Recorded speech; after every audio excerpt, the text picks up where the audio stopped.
let's go from that warm heart, heartwarming moment to let's talk about evil on the show. Let's talk about adversaries. We haven't talked about that yet, and I wanna start with you, Sir Patrick. Do you have a favorite rival or adversary from Star Trek: The Next Generation? Was there any race? Was there any rival in particular?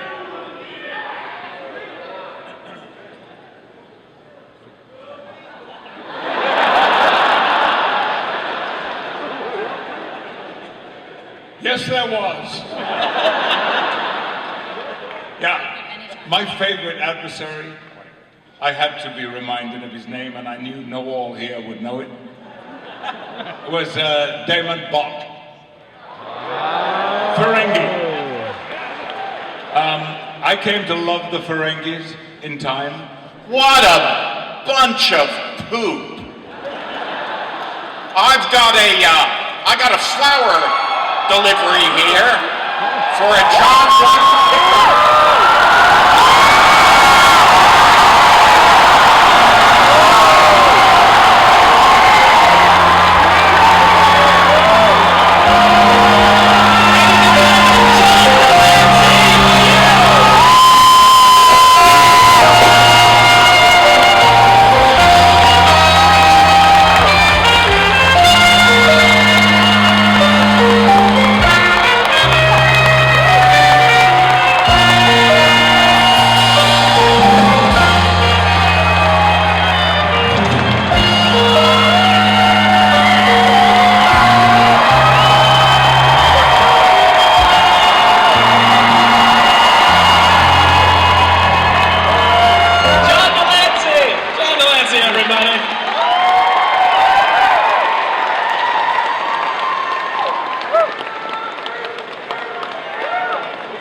Patrick meant to say Q.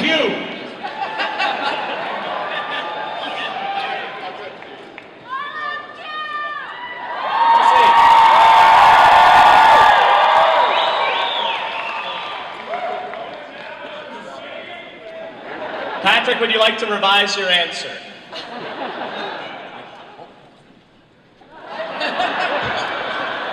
I'll help you. Yep, it was Q.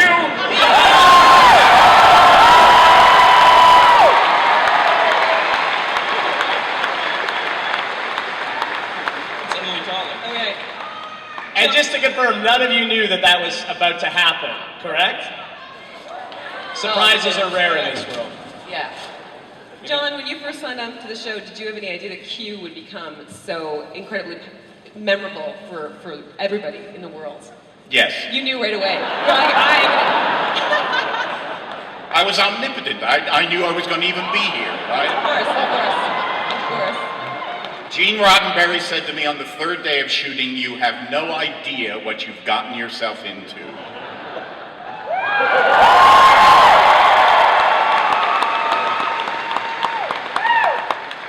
Did you know you were coming back, like, a lot? Did you know from the beginning that you were going to be a recurring, always-on guy? No. It was a one-shot. Yeah. Really? Well, the fact, I mean, you were only in 9 or 10 episodes of all of the newer iterations of Star Trek, so do you think the fact that the Q appearances were fairly few and far between, do you think that in part helped the popularity of the character? Because I remember watching TNG, and when you showed up, I knew it was going to be pandemonium in the best way possible. Yeah, actually, yes. I think, less is more. Did it surprise you then when the character resonated so much? Yes, although infinite powers, no responsibility is probably something that a lot of people out here would like to have. So I guess it touched a chord. Would you like to have infinite power and no responsibility? You mean, what do I do with it?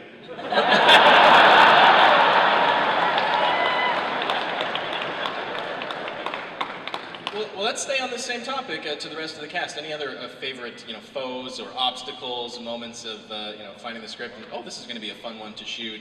I can't wait to see how we get out of this jam that we found ourselves in. I remember a moment with a very famous guest star that we had, the great Mick Fleetwood from Fleetwood Mac, who agreed to do our show. He wanted to be on the show so badly, he shaved a beard he had had for 30 years to wear the head of a fish. He wanted to do the show so badly he was willing to play seafood on the show. And eat seafood, as I recall. Exactly. Out of a barrel. Because that's what happened. He made an entrance in the transporter, and he had one word to say, and that word was food. Take 18, he still couldn't remember the word. It was. They put it on a cue card. They put it on a cue card finally. Food. That was a daunting moment. And we were trying to help him. We were off camera going. Rock stars, right? Yeah. There's a great quote between Q, the flowers are being distributed. There's a great quote that Jean-Luc Picard has about Q, where he says that he's devious, immoral, not to be trusted. And then there's another quote that I really like that Q has about Jean-Luc Picard that basically says, sorry.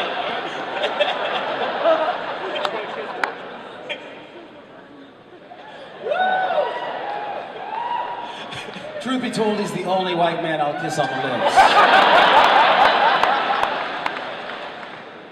Aside from Jonathan.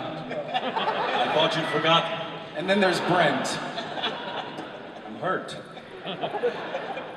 So there is a quote from Jean-Luc Picard about Q that basically says, or about Q about Jean-Luc Picard that basically says he's the closest thing in this universe I have to a friend. So there was obviously a disconnect between the way they felt.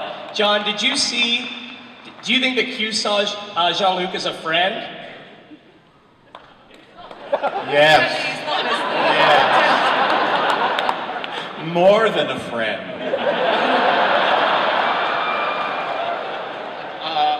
Yes, of course. I mean, our job is to find as much conflict as possible in all things to make it work.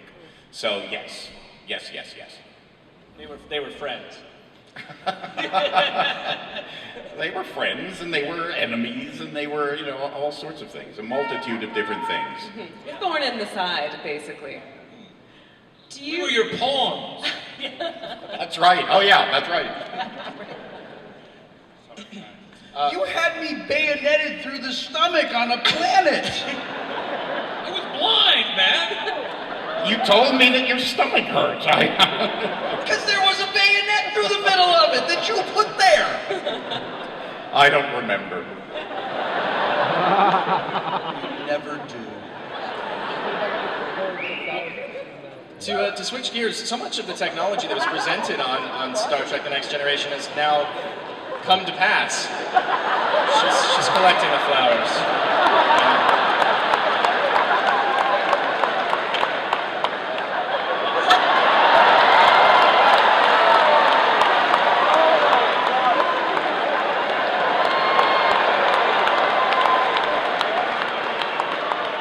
Never afraid of a bitch.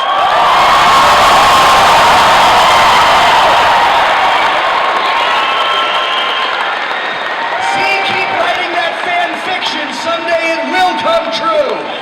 On stage, no less. I was asking a question, but I don't remember now. Technology, yes. So much has come true. Do you think, Brent, that we will ever see a humanoid android to the same caliber that Data was? Will we ever see that happen? How would I know? I'm an actor. What are you asking me?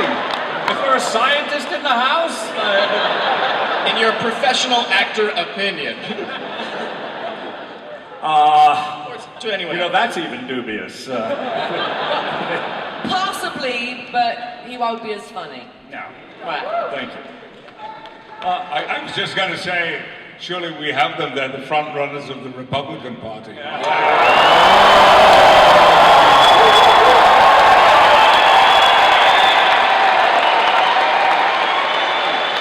Absolutely do not have that empathy and compassion sub-routine down. No, and they're definitely not as funny.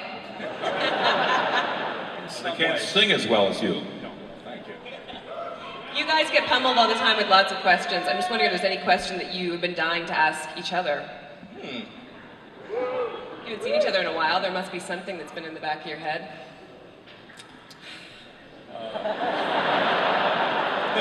Go ahead. No? No. I We're think- very I think, close. I think we pretty much know a yeah. lot about each other. Yeah. I mean, We know more than maybe we even a need to little know. too much sometimes. Yes. I would like to take that opportunity. How seriously cool is it to be in the X-Men?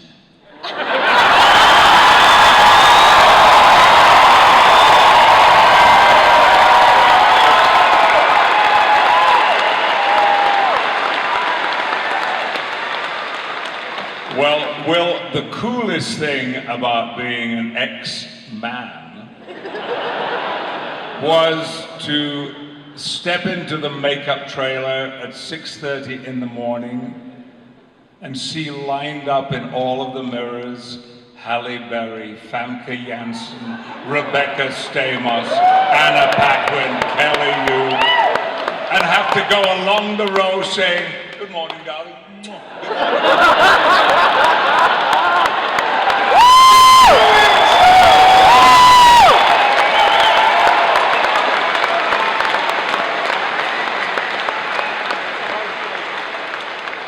Thank you. Did you snog Hugh Jackson? Not Hugh Jackman. Hugh Jackman, that's all I Yeah, meant. Did you snog him? Hugh. Glad to hear it. Surian and I had our private moments. You understand? Of course I do.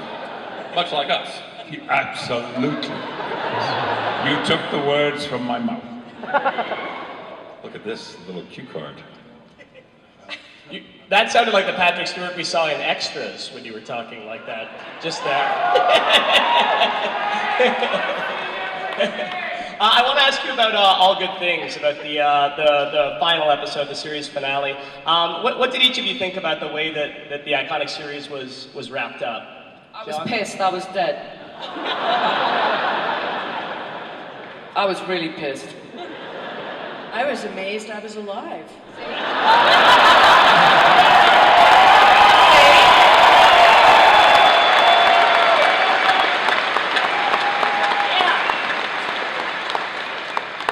It was funny. It was. I thought it was really good. I thought it was, like very deep and. We all cried, man. We all cried. Except the thing Except was. you. No. No, he cried. Oh man, I was like cool though for like months because Patrick and I had this thing where we, at the second season we go, well, Michael, he'd say how many more episodes we have, and it would be, well, we have 112 yet. Oh, we can do this, And it got down to the last episode, and I was going, this is no big deal. I'm not going to get emotional. We're going to go on to the movie right afterwards. I'm going to see these people. No big deal. And we were all sitting around the poker table, and all of a sudden, spontaneously, we all held hands. I mean, it was just this spontaneous thing. We just all held hands, looked at each other, and I went, oh shit. Oh no, please, no. And I'm looking at these people, I'm going, okay, and then we did the scene, and the guy said, cut, and they took off, the wardrobe person came out and took off my baldric. And I don't know what happened, but I started wailing, like, just uncontrollably. Oh my God, people I didn't even like. I'd be like, I hated your guts, but I'm gonna miss you so much, Oh God. And it was just, I haven't cried, I've never cried like that. But it was just this whole thing that just kind of happened. But it was, that's some kind of remembrance of it, but I thought it was a wonderful episode, I'm sorry you were dead. It was good that you were alive. But it was, I thought it was a great episode.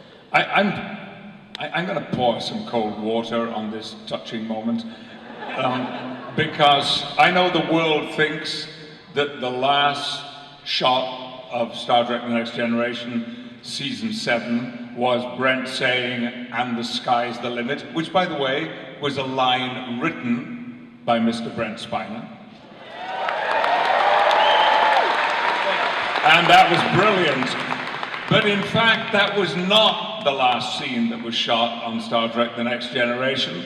And during the weeks that we were shooting that final episode, you'll remember, guys, the stage was filled with executives from Paramount and visitors and dignitaries and politicians, all wanting to be there when the season wrapped. Well, the series actually wrapped at 2 o'clock in the morning on stage 18, which was standing in for Planet Hell, stage 16. It was cold and miserable, and there were 2 actors fighting their way through some tough dialogue. I was one of them, and the other one was Mr. John Delancey. And nobody was there to watch it. Nobody. LeVar, what did you think about the way that the series wrapped up with All Good Things? I think for fans, it was it was a nice bow. For us, having gone through this journey, which was to continue, we are still experiencing that sense of loss and disconnection. We try desperately, I believe, because of the bonds that we have formed, to maintain the link that binds us together. This has been, God bless. This has been a remarkable opportunity, unprecedented, in that none of us have ever all been together at a convention before.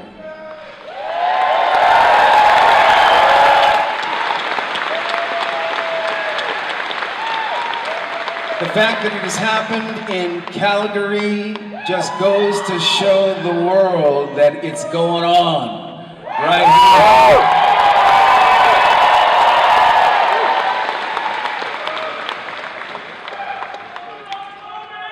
We are enormously important to one another.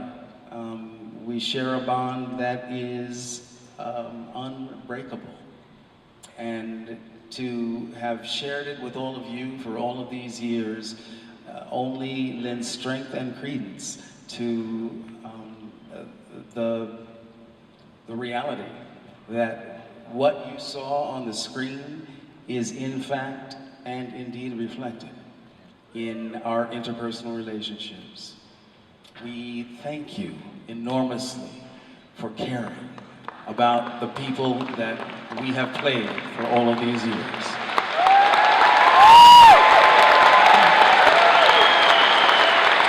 Well, We thank you for playing those roles Yes, we do. so incredibly well. thank you very much. And we must excuse Patrick, Brent, and Gates. You have another engagement, we're being told, from these wonderful screens in front of us. But I believe the rest may be willing to stick around for a little bit longer. Other engagement. Wait a minute. What other engagement? That's what it says on the screen. A word of it. They're going for a drink. They're going for a drink. Don't you believe a word of it? Well, You got 10 more minutes for all of us. How's that? My feeling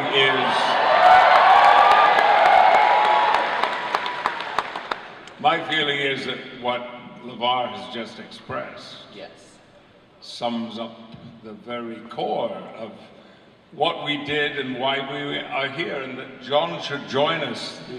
The other absent member of this group has joined us, makes it seem perfect. And that is a note on which I am very happy to pull down the curtain. Yes, I'm here. I'm in. Yep. All right. Thank you guys so much.